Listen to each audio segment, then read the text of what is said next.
Okay, so welcome back. I'm thinking we should be able to finish the rest of this in probably one video, so that would be good. If we can keep it to 2 videos and 1 tutorial per week, we'll see if we can get to that. So let's get right back into what we were talking about at the end of the last video. So last video, just to review a little, we talked first about a review of some management things, which you do need to know. It's kind of expected that for basics, like you're in business school, so essentially what you learned in level 1 can't be just thrown away. If you didn't remember the stuff from management, you got to go back, look at your management notes. OB is very much management level 2, management 2.0. So it's not going to make a lot of sense. You're going to be confused if you don't remember what is a mission statement, what is a vision statement, what is a load chart or PERT analysis, what is the break-even analysis, what is leadership, and just what we did the last video, like what are the basics of management in terms of the scientists, Fail, Mintzberg, and Katz. And then we also talked about Luthans and the idea of what makes a manager successful in terms of getting promotions or successful in terms of being a good manager. And we also talked about the definition of organizational behavior. And I said it involves a deliberate structure, it involves people, and it involves an organization.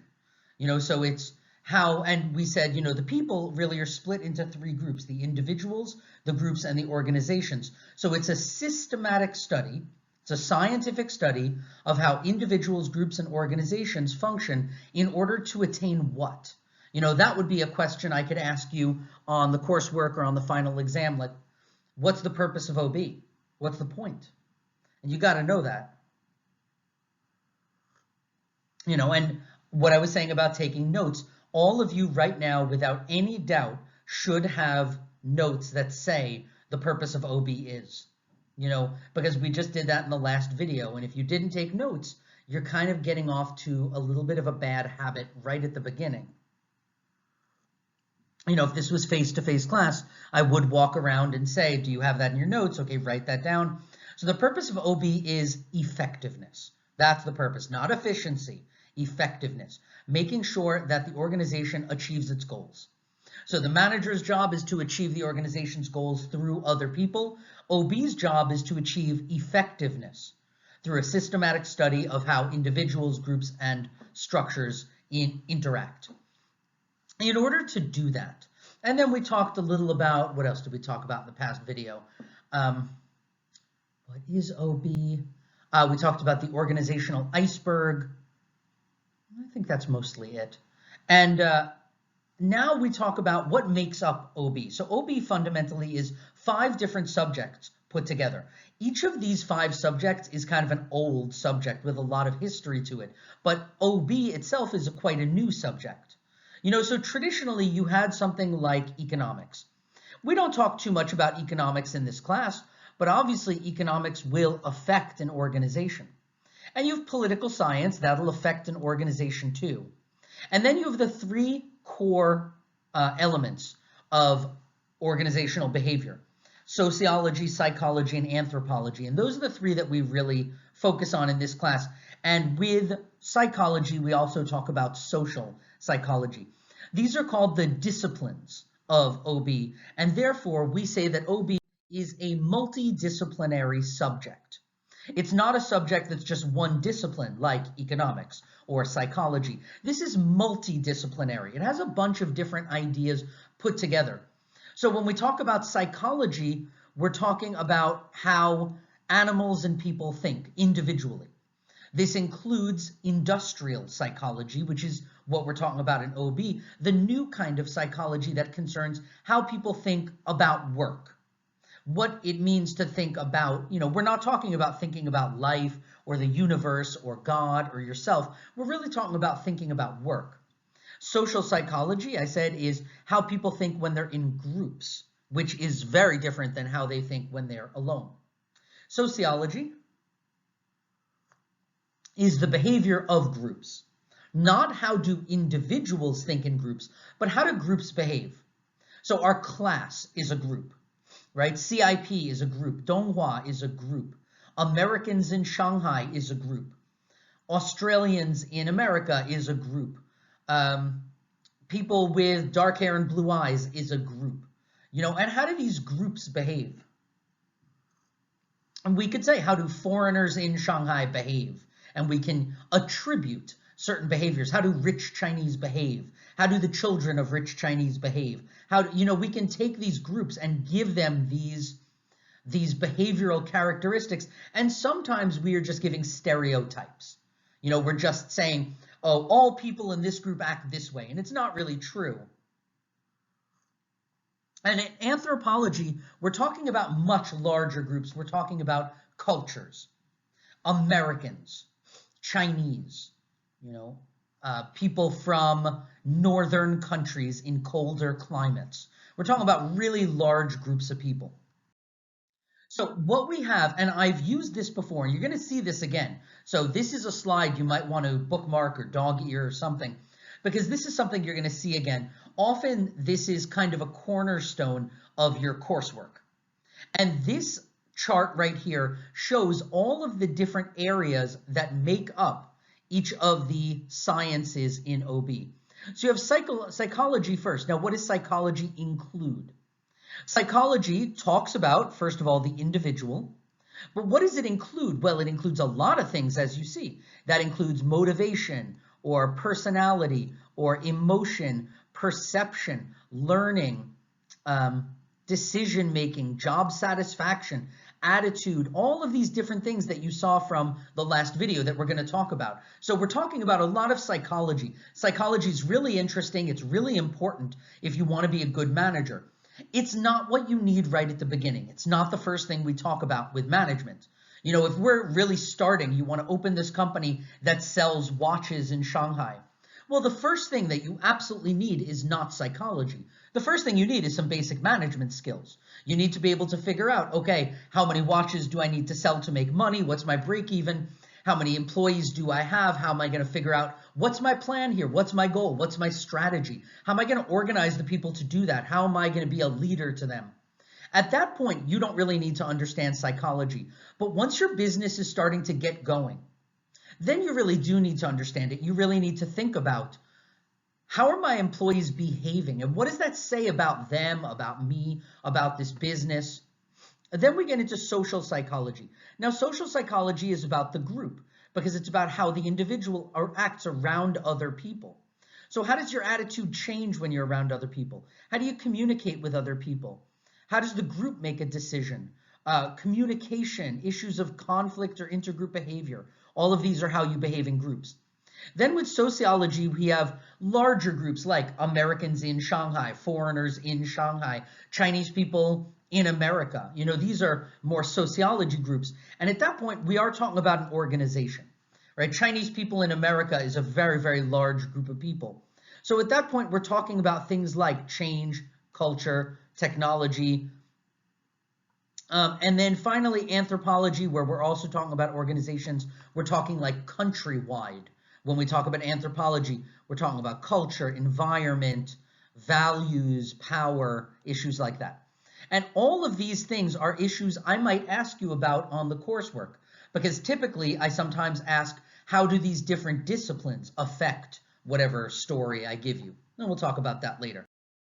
So psychology, just to review, is about human behavior. It could be animals also, but generally we're talking about the whole person.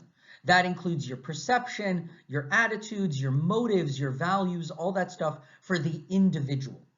With sociology, we're talking not about human behavior, but about social behavior. We're talking about relationships. And that is a focus on social structures, social positions, power, status, all of these other things. In anthropology, we're talking about countries, humans, human behavior as a whole, right? And that could be cultures, beliefs, customs, values within a larger culture. Within Christianity, within Judaism, within the Buddhist culture, Muslim culture. All of these are very anthropological concerns. So psychology, again, it overlaps a lot of different other sciences.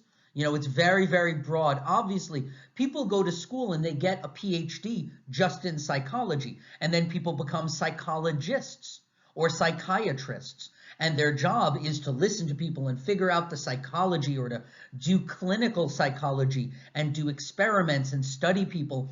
And we'll talk about some interesting experiments in this class this semester. Obviously, this is a multidisciplinary task. So we're just getting you interested, and then hopefully, with management, with the level 1 management, we all need to know the same things. We all need to know how to develop an action plan or make a business plan, how to organize our workers and budget time, and we all need to know the same things. As we get to a higher level of management with OB, that's where you start to really figure out what you're interested in. It might be psychology, it might be social psychology, where you figure out how people act in groups. It might be sociology or anthropology. So social psychology is my personal favorite. I'm much more interested in this than in psychology. This is how people's feelings, thoughts, and behavior are affected by their social conditioning, their social situations, or society. Like our beliefs. How are our beliefs changed or developed by the people we are around? If you're raised in an Orthodox religious group, what you believe about heaven and hell and good and bad and right and wrong are going to be highly influenced by the people you are around. And if you're living around a group of people who are extremely flexible or free in their thought, that's going to influence also how you see things. It's going to influence your prejudices, whether you think one group of people is better than another group of people. That is certainly influenced by what people you grow up around, your biases, the kind of people you want to work with or be around. So what we're studying with social psychology is how people act in the presence of others, and how that's different from how people act when they're alone. So social psychologists look at these conditions that cause people to act in a certain way. Why do people, for example, look in America right now, I'm sure you've seen the news that everybody's going out and buying toilet paper. And that's a little better now. Now the stores have it again. But for a couple weeks, people were going crazy and buying all the toilet paper. Now, when someone's alone and you say to them, listen, do you need 100 rolls of toilet paper? Any person would say, no, I don't. I simply don't need more than 10 rolls of toilet paper to last me for, a month or something. I don't need that much toilet paper. The reason that people went crazy buying toilet paper was not individual psychology.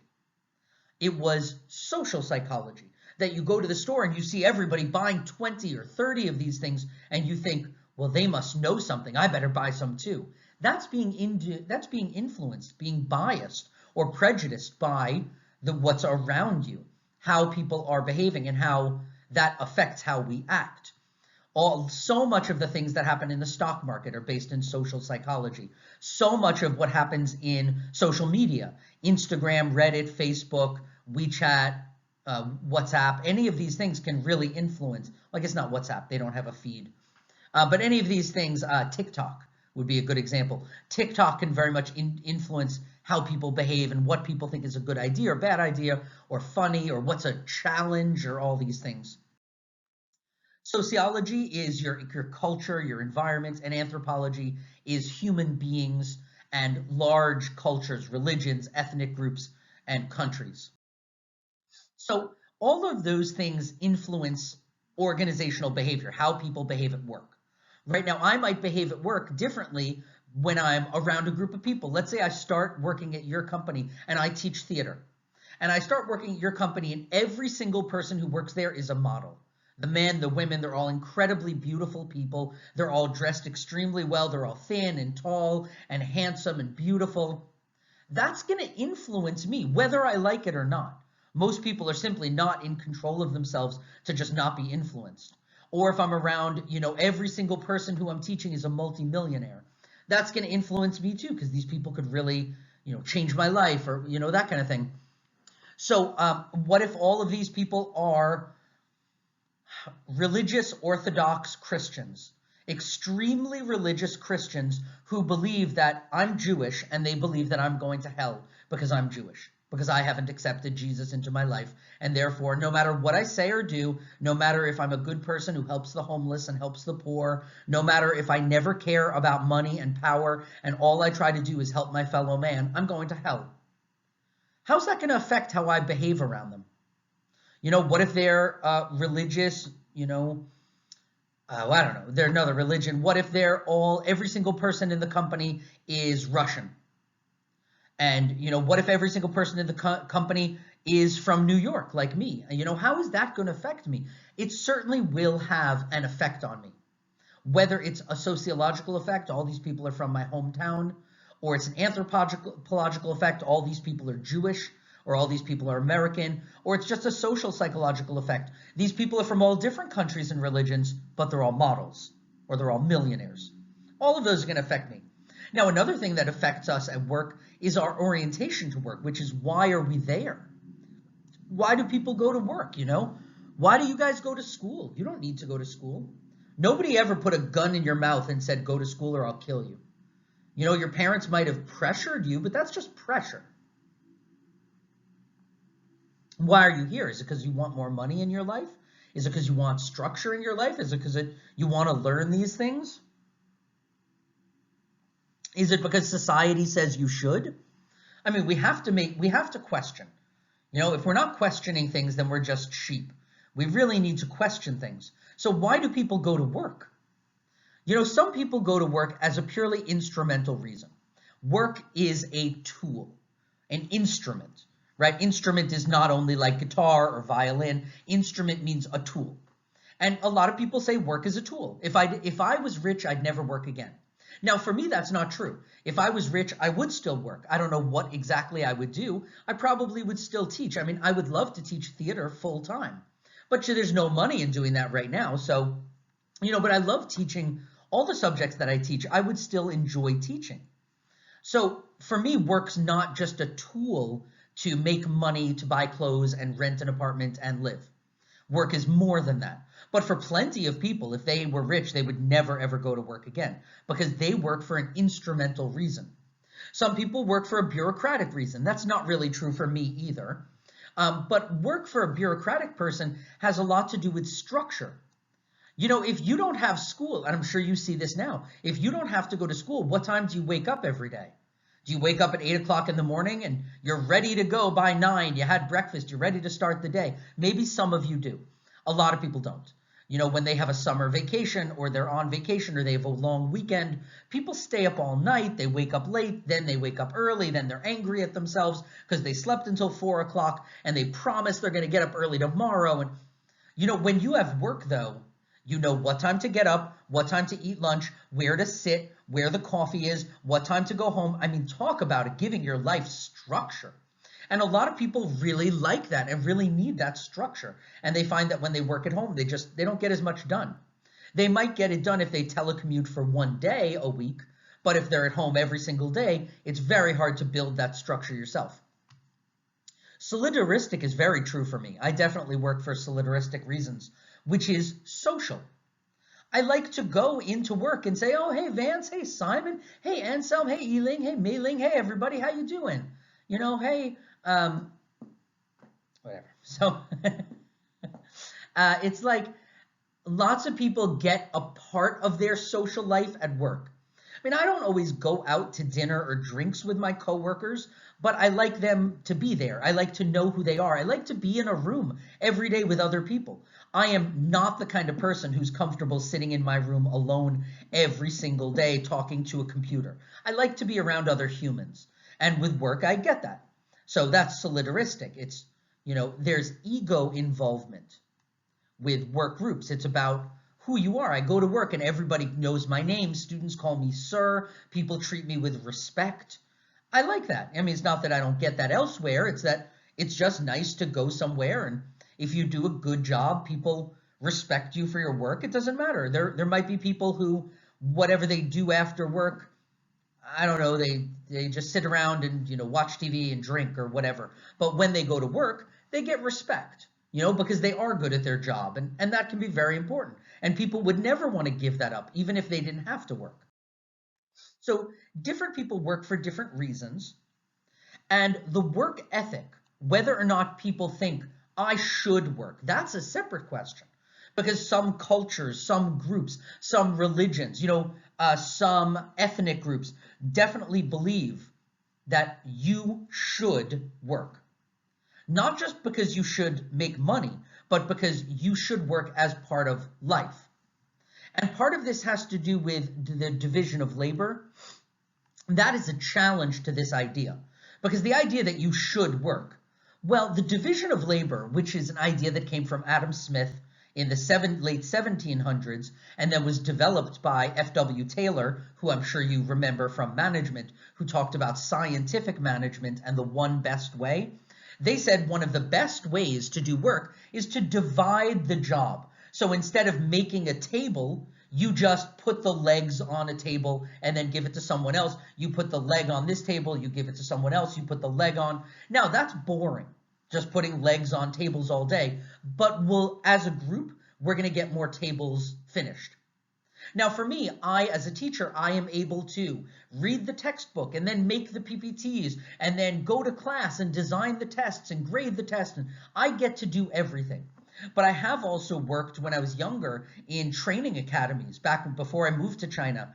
And I worked in some training academy in Taiwan where they had someone make the PPTs all day long, just make PPTs. And then us teachers would walk in, take the PPT and just go teach it.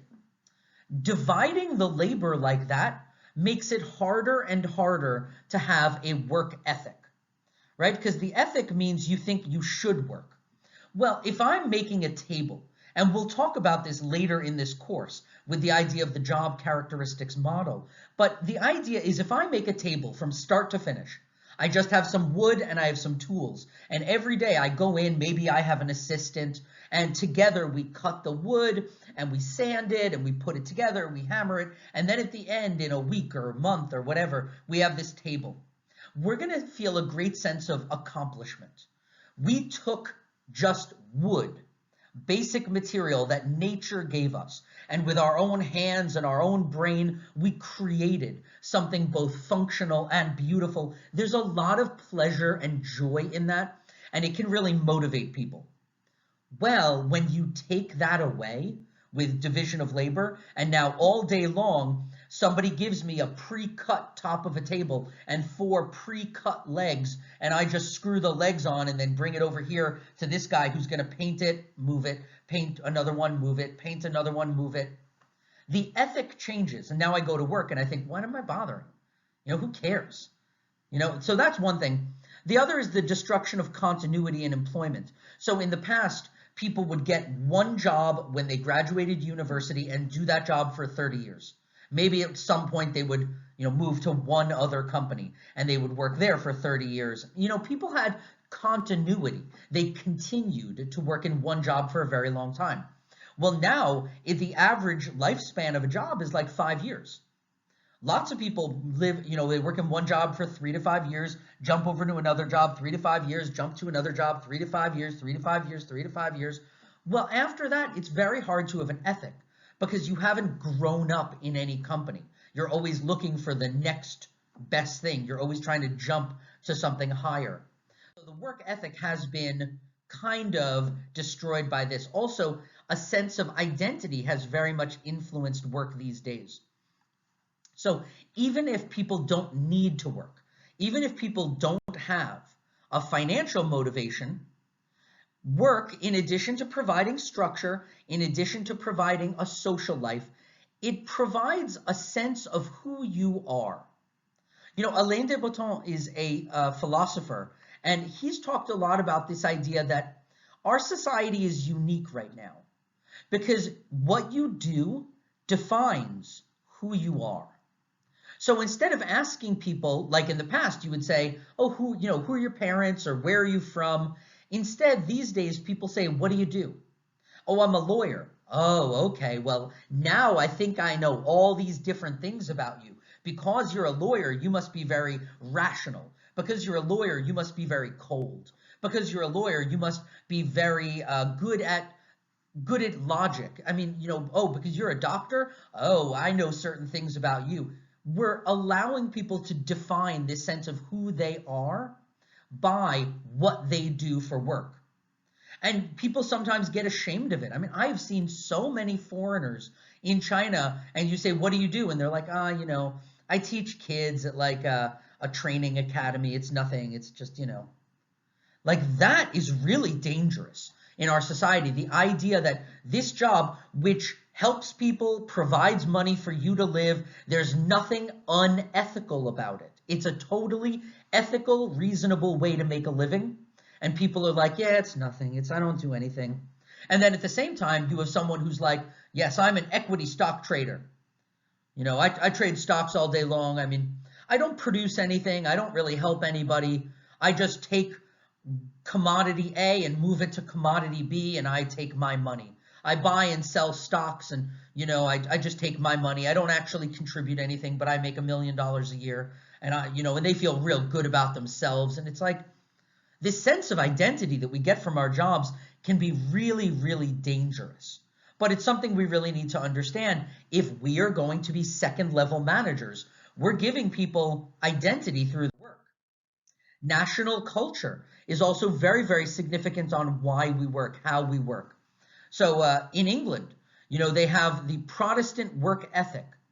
So the Protestant work ethic says you should work hard because you should work hard, because that's what a good Christian does. And this implies, keep your head down, do your work, be focused, be punctual, be efficient.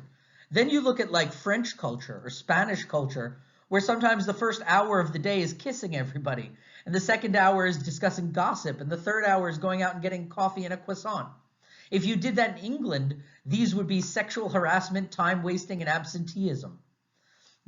I've seen lots of firms that have built coffee shops or Starbucks into their office and then discovered people are too scared to go there because they're afraid in America or in England that people will think I'm taking time off. A very good example of this was Netflix policy. So Netflix has done some very interesting things in terms of their 2.0 management, their level of management. Two things they did that are very interesting.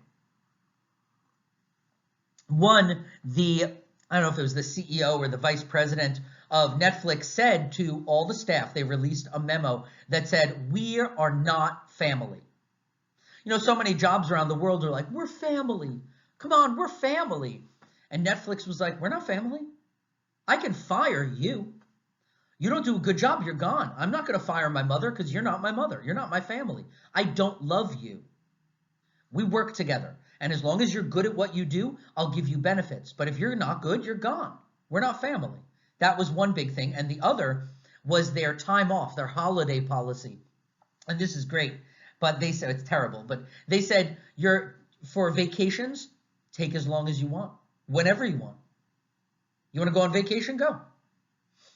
What do you think happened to vacation time? Do you think people took more or less vacation when Netflix said, oh, you want a vacation? Go. I don't care when you come back. Come back whenever you want. Yeah, you want to take a vacation? Take a vacation. Well, guess what? Nobody takes vacations because everybody's scared to take a vacation. If I take, a 5-day vacation, then everybody looks at me and is like, oh my God, David didn't work for 5 days. So somebody else will take a 3-day vacation and somebody else will take a 2-day vacation. And by the end, nobody takes vacations. Obviously people do take some vacations. It's just, this is an incentive that disincentivizes taking it easy, which is terrible. It really destroys that work-life balance. So some of the points that we're making here is that we don't have a lot of absolutes in OB. OB is not the kind of science where we say, this is always true. This thing is true for everybody. It's not. We're individuals. There are patterns in psychology, but we're all different people. And so we don't really have absolutes. There are very few universal principles that apply in something like psychology or sociology. We do have situational factors. We have independent and dependent variables, and we need to understand that.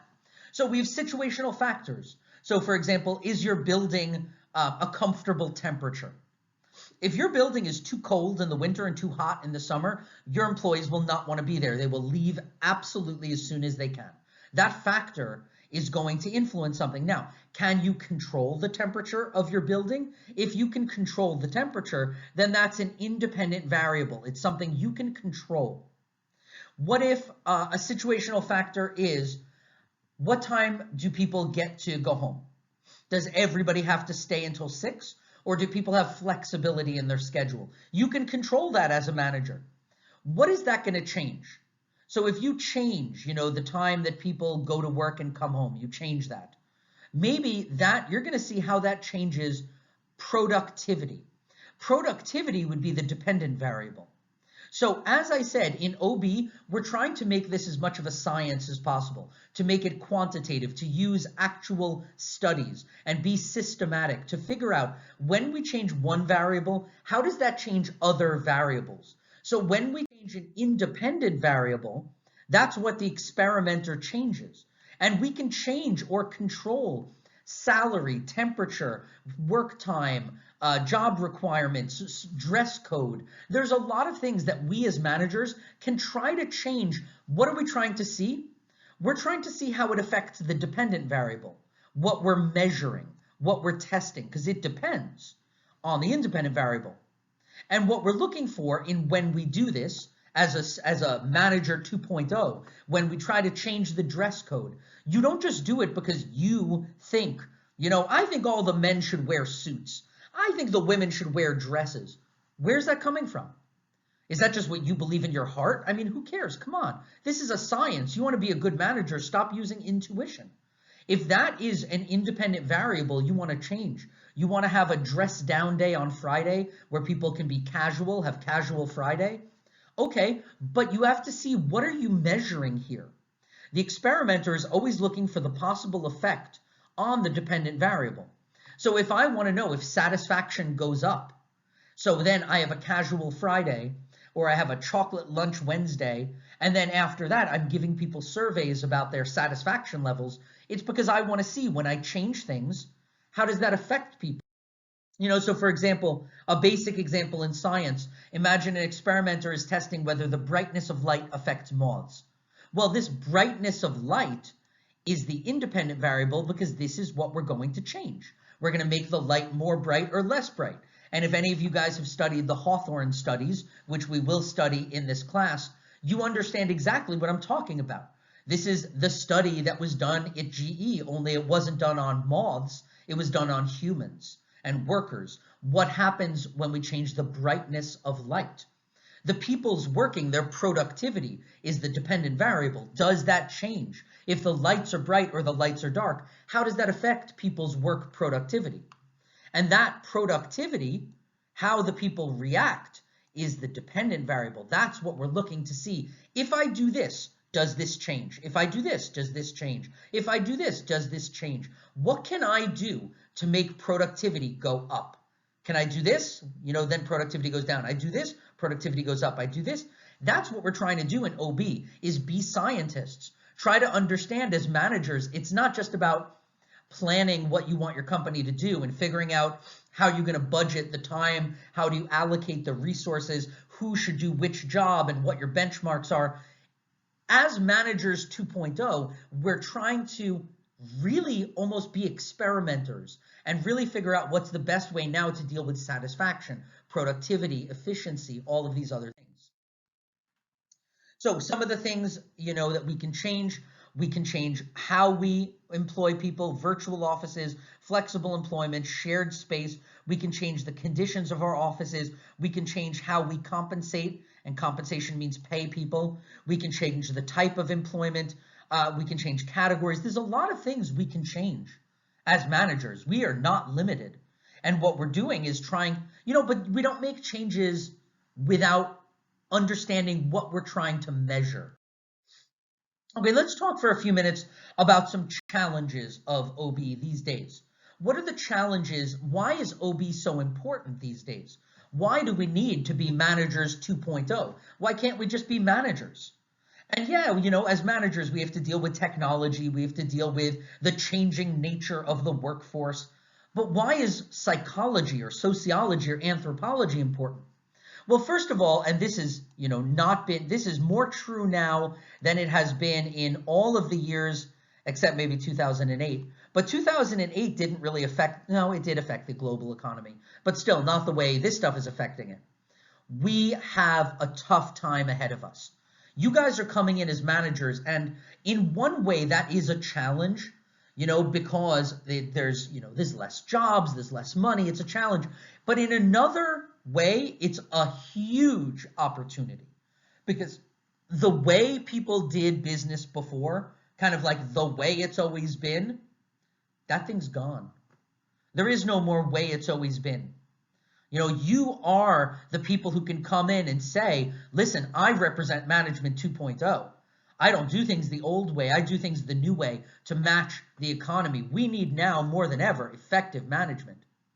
In bad times, we're talking about stress, decision-making, coping with people, how to retain good employees. Right now, look at all the unemployment that's going on. That indicates that it's not just the low performers that are being fired. It's not, organizations really need to know, how do you target and keep the best performers? And that has to do with HR, but a good manager understands HR. A good manager really understands the psychology and the needs of their employees.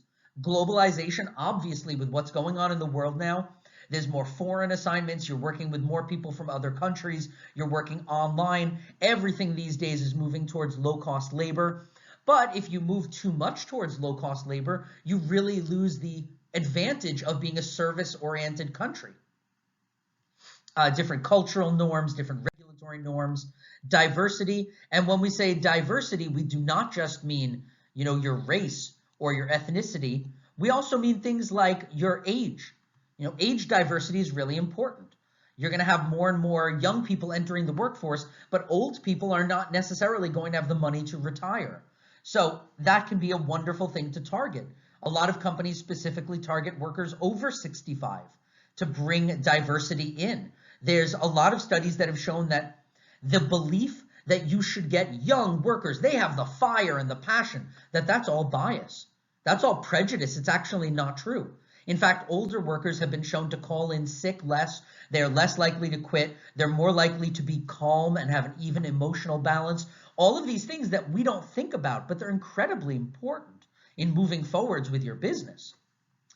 Other things like, men and women, equality, customer service is a huge issue. Look at China right now. China cannot go forward and keep having low quality customer service. They're trying to change that, but China has traditionally been an agrarian society that now has moved to a manufacturing base. They're trying to become a service-centered culture, but they're not even close to there yet. However, one of my favorite examples is look at the company Haidilao, which, if you don't know, is a hot pot restaurant, the biggest hot pot restaurant in China. Haidilao used to be a tiny restaurant when I first came to China. They only had maybe 1 or 2 branches. And now they're so big that they're the biggest hot pot chain in all of China, and they've already moved to America. Why? It's not really because their food is any better. What it is they made some rules from the very beginning. And one of their first rules ever, that this made a lot of news in China, they had what's called a no policy. That if you ask a waiter for anything, oh, hey, can I have a fork? Oh, hey, my chopsticks fell on the ground.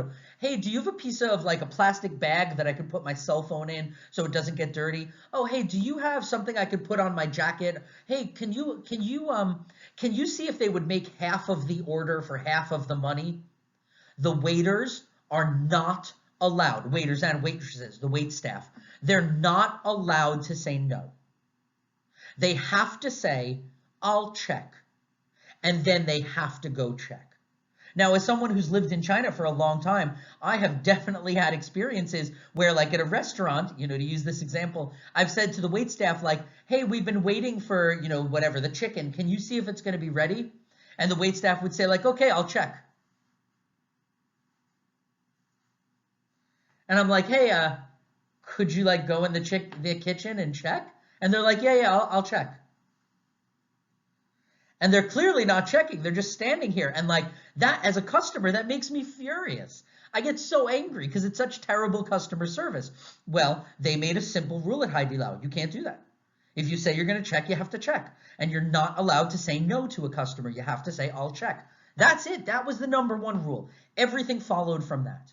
And that's what it did to a restaurant in China. It has made a huge difference to certain industries in China, but they're not there yet.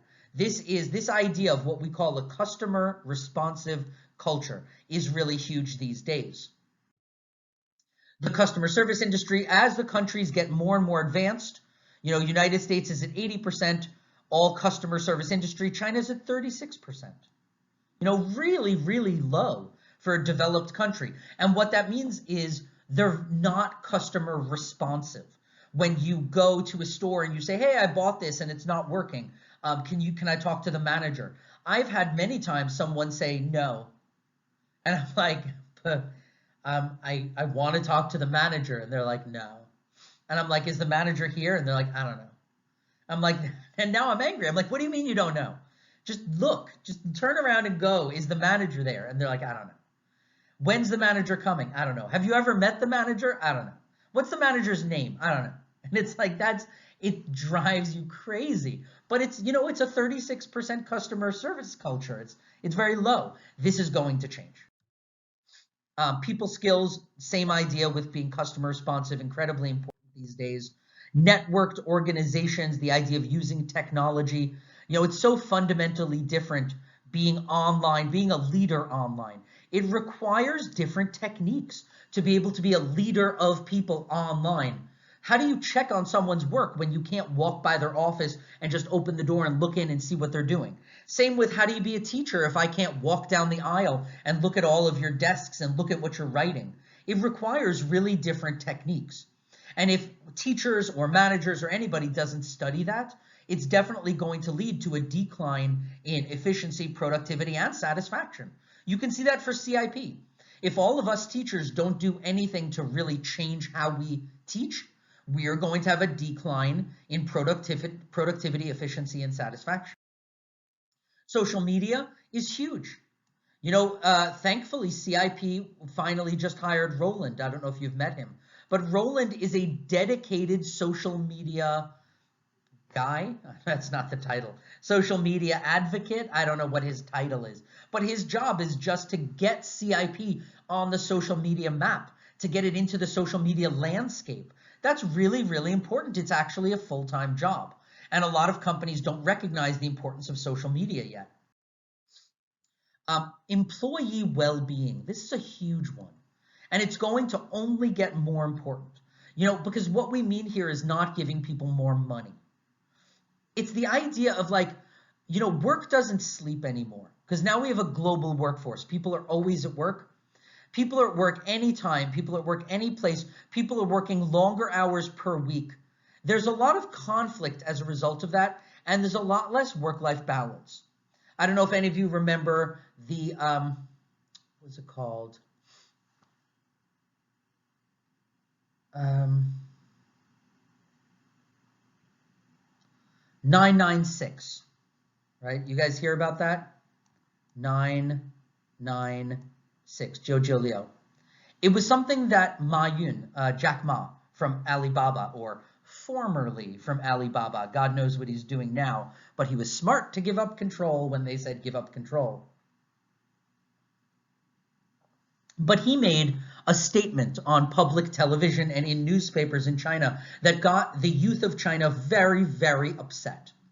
And he said, I believe in a 996 lifestyle for my workers. They should get to work at 9 in the morning. They should leave work at 9 o'clock at night, 6 days a week. And workers were like, you got to be kidding, man. So you're telling me in Chinese culture, I should never see my parents. I should never see my husband or my wife or my children. That's what we should do. That's a good idea. And we should do it just for money. That's what China has become. And people went really got upset. And the government hasn't really contradicted this because a lot of companies are demanding a 996 lifestyle. Well, I'm telling you, in our lives, you're going to see a very significant change in China, a movement away from everybody just studies all the time for the Gaokao in order to get into a good school and study nonstop in order to get a job, in order to work. I mean, that stuff is kind of changing. And whether it's this millennial generation or the generation after them, the kids who are now teenagers, they're not, I don't think they're planning to work 996 hours, but we'll see. Either way, this idea of well-being, keeping your workers spiritually full, connected, so they have a work-life balance, that's extremely important in every country now. Innovation, I mean, talk about something that's so important these days. The idea of innovating, and you already have, like, Domino's Pizza killed the small pizza parlor. Amazon killed the bookstore. Best Buy created the team clothes, which we learned about in my management class. These are all innovative ideas. I don't want to get into what the team clothes is. You can look it up on Google if you're curious. But it's just an innovative idea. It's not a new product. Domino's did not invent pizza. Amazon did not invent delivery. These aren't new ideas. These are new ways of doing business. And that can be as innovative and valuable as coming up with a new idea. Positive organizational scholarship. That's this new idea these days that scholarship means learning. And it's learning about how do you develop strength? How do you foster vitality, resilience? How do you unlock potential? One of these ideas that's interesting is reflected best self. So we're going to learn a little about this later in the course when we talk about OD. OD, not OB, but OD is organizational development. And that's a little different than organizational behavior, but it involves in some ways, rather than the old way. The old way was, let's see what's wrong with this company and fix it. Oh, we don't have enough students at CIP? Well, let's fix that. Oh, we don't have enough classrooms? Let's fix that. Oh, the students aren't satisfied enough? Let's fix that. What's the problems? Let's fix that. That's the way things have always been done. Well, there's a new way of doing things in organizational development. And one example is the reflected best self. And that says, what are we doing well? Forget about our problems for now. What are we doing well? What's a time that you as a student were at your personal best? When were you at your best? Was it your first week of school? Was it during the finals in the first week of the first year? Was it when you went home for summer vacation? What's the time when you were at your best? And how do you define that? Some people might say, when I went home my first summer, I never got in any fights with my parents, and I always used to fight with them. Well, that's the time you were at your best. Some people might say, my first finals period in China, I was able to study on my own. Previously, I've had trouble with that. Or the opposite, I was able to join a study group and study with other people. Or I was able to get to the gym every day. And even though my grades didn't get better, I really felt good about who I was. Fine. It's when were you at your best? And let's figure that out, because those are your strengths. And let's really reflect on what your strengths are. What are CIP's strengths? Rather than looking at their problems, what are their strengths? And how can we build on that? So we look at employees' strengths. We share situations where everybody performed at their best. These are very modern ideas of really being a manager 2.0. It's not about what's your plan, how many units do you want to sell, how am I going to allocate the resources. I mean, that's basic management. You got to have that management 1.0. But management 2.0 takes it to another level. Ethics.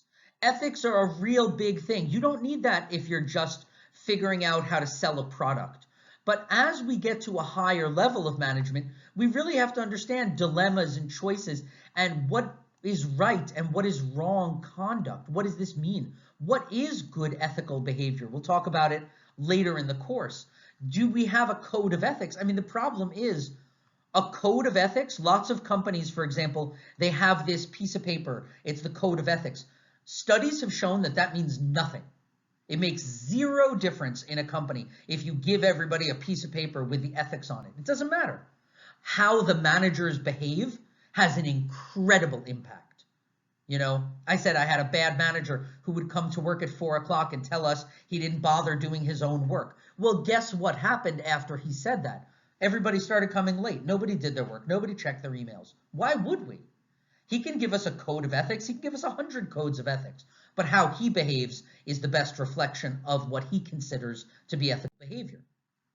So we talked before about these 3 levels: right? We have the individual level, change the color. How's blue? The individual level, the group level, and the organization level. We have these three levels.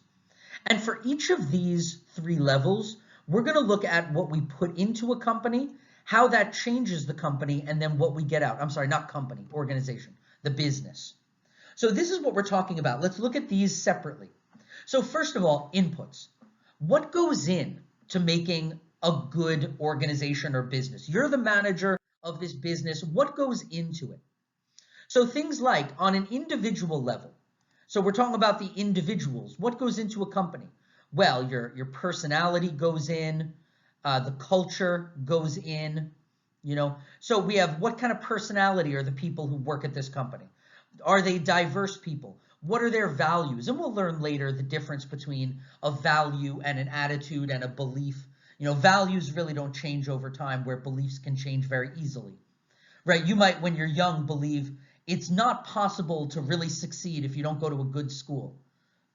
Well, I mean, by the time you're probably 18, you've got to know that that's not true at all. That some of the most successful people in the world, many of the most successful people in the world, never went to college at all. That education is useful for a lot of reasons, but there's certainly not a direct connection between education and money at all.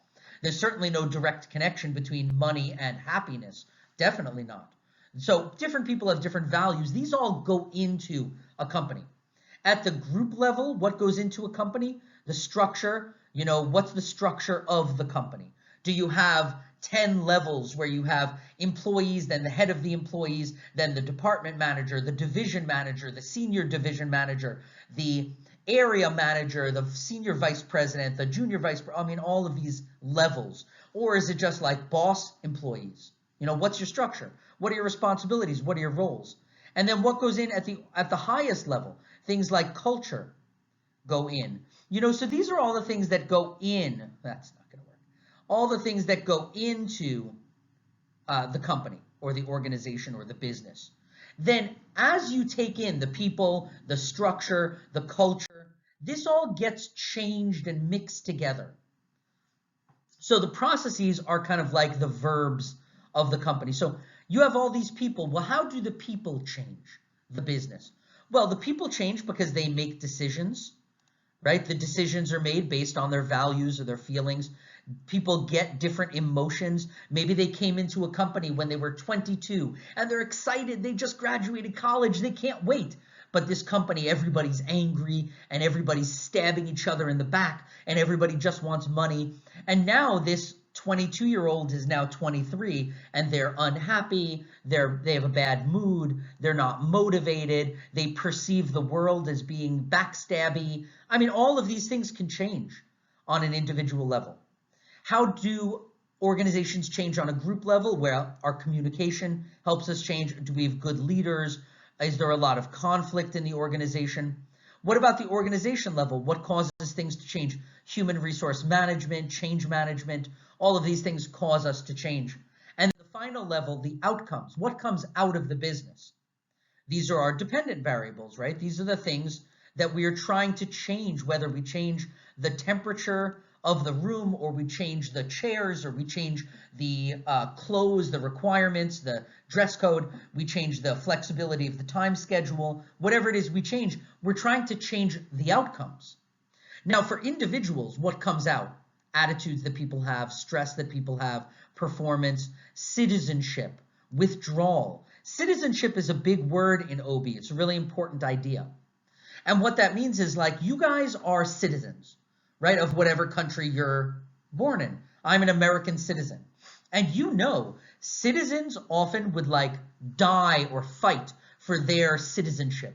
There are plenty of Americans who would say, like, I would die for my country. Why? And the answer is no real reason. I mean, no real reason. It's like it's just taught to you that you should die for your country, that you should be patriotic, that your country should win. Your country should be number one because you were born there. It's not like everybody has to take a class in high school where they compare every country in the world and figure out which country you should root for to win. You know, to compare Burma with China, with Russia, with United States and France and Switzerland and Sweden, and then decide from all these which country would you die for. It's not, nobody does that. Instead, whatever country you're born in, you're taught that you should die for it. That level of crazy, like, support is called citizenship behavior. Well, imagine if you're a good enough manager that your workers, not that they would die for you, but that they consider themselves citizens of this company. That is, I mean, that's what you want as a manager, as a real, I mean, that's management 3.0, that you are good enough that your workers, if somebody feels that way, if they have citizenship. So I feel some level of citizenship for CIP. Now, if I see garbage on the floor of the hall, I might pick it up and throw it away because I don't just work there. I kind of feel like this is my home. It's my business. It's where I work, but it's kind of also like a second home. I feel comfortable there. If the lights are off in the hallway and I'm like, why is it so dark? I'll turn the lights on because I would do that because I feel a sense of citizenship. You want that. You deeply want that as a manager, to have your workers have a sense of citizenship, that they want it clean, they want it nice, you know, they want it safe, they want it to be a good place. The opposite of that is withdrawal behavior, where, you know, I'll be the one, I'll throw garbage on the floor, I don't care if there's a problem, oh, there's a fire, who cares? And, you know, it doesn't matter if it's dirty, it doesn't matter if it's broken, who cares? That kind of behavior, where you're speaking mean to people, you're maybe pushing people, that kind of withdrawal, negative workplace behavior. We also call it deviant behavior. These are two possible outcomes, right? Citizenship or withdrawal, that we can try to change all of these independent variables, change your dress code, change your schedule, change your work time, change the temperature, change the chairs, change what you get for lunch, change the cafeteria, we can change all of these things to see, does this ultimately change the dependent variables, the outcome? On a group level, cohesion and functioning. Are the groups cohesive? Are they hanging out together? Are they talking together? Are they becoming friends? Are they going to lunch? Are they going to dinner? And how are the groups functioning? On an organizational level, production and survivability. Is our company going to survive whatever the world throws at us? You know, that's our outcome, is are we very productive? Are we efficient, effective? And are we able to survive? You know, so these outcome variables, what we want to get out of OB are really incredibly important for us to have. We want really good attitudes. That's what we want. We want people to be mostly positive about work. Even if they're having a bad day. I mean, even if I have a bad class, I don't leave my class and say I hate CIP. No, I love CIP. I really like it there. But there are days where I have a bad class because either, I don't know, because something unexpected happened, or a lot of students didn't show up and that made me feel bad, or, you know, things happen as a teacher. I'm just a person. You know, I can have my feelings hurt, but it doesn't mean I feel bad about my job, my business where I work. Stress. I mean, stress kills people. Stress seriously kills people. And therefore, this is a huge outcome variable in OB. As higher level managers, we're not just thinking about getting the job done, we're really thinking about how is this going to affect the stress levels of these workers. Job satisfaction, I mean, there can't be anything more important than that for workers, for keeping people happy and retaining good talent, having people grow, having people have citizenship behaviors, all very important. Task performance, also very important. This is, are people doing a good job? Even if they're not necessarily happy or satisfied, how's their actual performance at the job? You know, we want that to be high also. Look, CIP could have the happiest teachers in the world. It doesn't mean they're going to be doing their best. Citizenship behavior, we just talked about. This idea is huge to me. Organizational citizenship is absolutely huge. The idea that you would see your workplace or your company or your business as an extension of you. You know, that I am CIP and CIP is my home. And, you know, if you can get that from your employees, you're doing such a good job as a manager. And it's so hard to get and so easy to lose. But while you have it, that's where everybody gets together and really makes, I mean, those kind of things, if you get that for 1 year where every teacher at CIP feels that, That's where the teachers on their own would get together and really just, improve everything about the school. And I've seen a lot of really positive movement at CIP about citizenship. We also need to consider withdrawal behavior and deviant workplace behavior, right? These aren't things we want, but they are outcomes. They are potential outcomes. They're just negative outcomes that we need to, try to change this, change that, change this, change that, change this, and see how do these independent variables that we change affect the outcome of people being withdrawn or being deviant. Group cohesion and group functioning we talked about. Productivity and survival. Obviously, this is huge for our company. We need to be productive. We need to survive. These are the outcomes that we're talking about. Now, this is just the textbook and what we're going to be doing. The textbook is organized the same way that it talks about the individual, the group, and the organization. And this gives you all the chapters that we're going to be doing. I like to jump around. I don't just read the textbook chapter 1 to chapter 18. There are things I jump over. There are things I skip around. Let me tell you your homework. I think this is stuff you can read this on your own. Review questions, maybe I'll just put those on the discussion questions. We'll talk about them during the tutorial. Here is the homework. So next is chapter 9. That's what I want you to read next. What is chapter 9? I think that's group behavior. I don't know. I don't remember. I want you to read chapter 9. If I change my mind, I'll tell you, but I'm pretty sure I want you to read chapter 9. And the article I want you to read, and this is important. This article from the New Yorker called Groupthink is just incredibly important for what we're trying to accomplish here. It's also very, very interesting. Not a boring read at all. So really, I really think you should read that, and we are going to talk about it in the tutorial. Okay, so that's all I have to say for this video. That's amazing. We were able to do this in 2 hours. That's really good. And I think I can probably stick to that time. I'm going to ask you guys, your opinion. If I'm speaking too fast, I know I don't slow down, and so if I'm speaking too fast, if it's too much, you got to tell me. I can slow it down. You can always watch the video on a slowed down speed, but that's silly. So, I need your feedback on how this is going. And that's it. I will see you guys at the tutorial. And until then, enjoy studying OB.